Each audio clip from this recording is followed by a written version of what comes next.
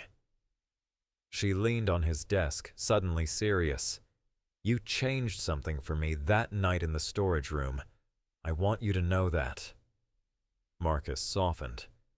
Sometimes people just need space to fall apart, without being judged. Sophie nodded, eyes glassy.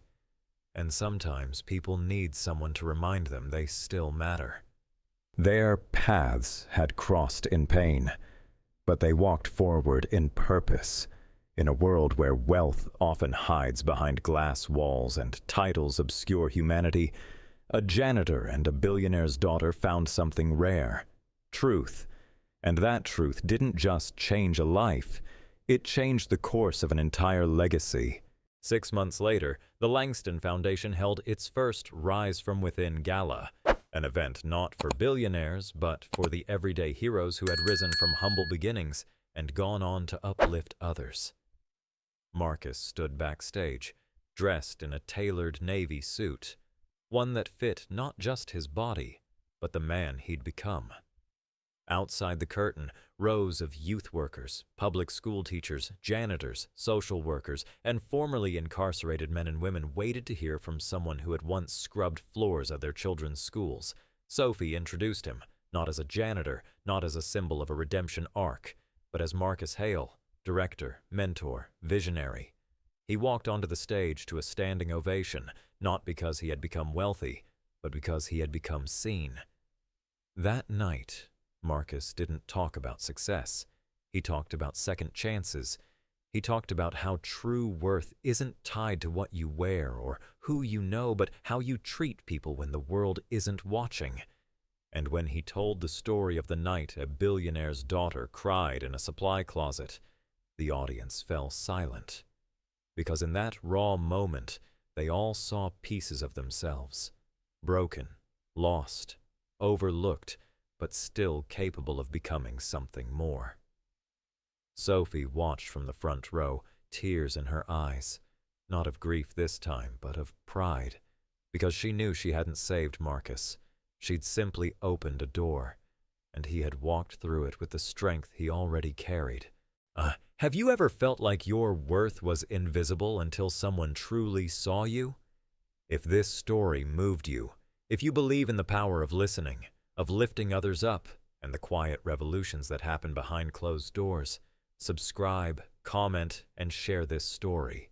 Because sometimes the janitor you overlook is the man who will one day change the world.